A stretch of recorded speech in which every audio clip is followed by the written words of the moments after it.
যে তিনটি গুণ অর্জন করলে আপনি অবশ্যই অবশ্যই আল্লাহর জান্নাতে মেহমান হয়ে যাবেন। এখন হয়তো বলবেন, হুজুর ওই তিনটি গুণ কি, আপনি আমাদেরকে বলেন। সম্মানিত ভাইরা, আল্লাহর নবীর একজন সাহাবী, নাম তার আব্দুল্লাহ ইবনে আমর, তিনি হাদিসটা সুন্দরভাবে বর্ণনা করেছেন। এই হাদিসের উপরে যদি আমরা আমল করতে পারি, তাহলেই আমরা কামিয়াবি হতে পারবো, তাহলেই আমরা সফল কাম হতে পারবো। এমনকি আমরা অবশ্যই অবশ্যই আল্লাহর জান্নাতে মেহমান হতে পারবো। এক নাম্বার আমল হলো, আল্লাহর রাসূল বললেন, তুমি তোমার জিহ্বাকে হেফাজত করবেন।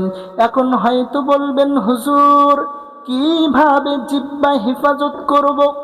এই জিহ্বা দ্বারা, এই মুখ দ্বারা কাউকে আঘাত করা যাবে না, কাউকে গালি দেওয়া যাবে না, কাউকে কষ্ট দেওয়া যাবে না। এই কাজগুলো যদি করতে পারেন, তাহলে অবশ্যই অবশ্যই আপনি আপনার জিহ্বাকে হেফাজত করলেন।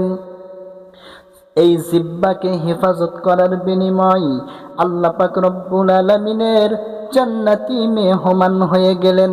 আরেকটা গুণ, 2 নাম্বার গুণ হলো, আল্লাহর রাসূল বললেন, তুমি তোমার হাতটাকে হেফাজত করবে। এই হাত দ্বারা কাউকে চড় মারবা না, এই হাত দ্বারা কাউকে আঘাত করবা না, এই হাত দ্বারা কাউকে কষ্ট দিবে না। যদি তুমি এই আমলটা করতে পারো, তোমার হাতকে হেফাজত করতে পারো, এর বিনিময় জান্নাতি হওয়ার জন্য তুমি 2 নাম্বার গুণ অর্জন করলে। আসুন 3 নাম্বার গুণ সম্পর্কে বলি। 3 নাম্বার গুণ হলো, আল্লাহ পাক রব্বুল আলামিন তার নবীর মাধ্যমে বলতেছেন, ওই লোকটাই জান্নাতি, ওই লোকটাই জান্নাতি, যেই লোক আল্লাহ পাক রব্বুল আলামিন যা আদেশ করেছেন তা শোনে এবং মানে।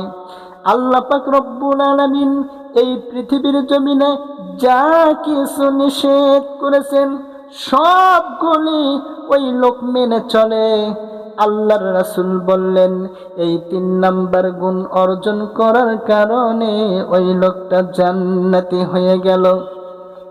এই জন্য আমরা অবশ্যই অবশ্যই আল্লাহ সুবহানাহু ওয়া তাআলার দরবারে আমরা বেশি বেশি দোয়া করব, আল্লাহ গো, তুমি আমাদের সবাইকে এই 3টা গুণ অর্জন করে তোমার জান্নাতি মেহমান হওয়ার জন্য তুমি আমাদেরকে তৌফিক দান করে দাও।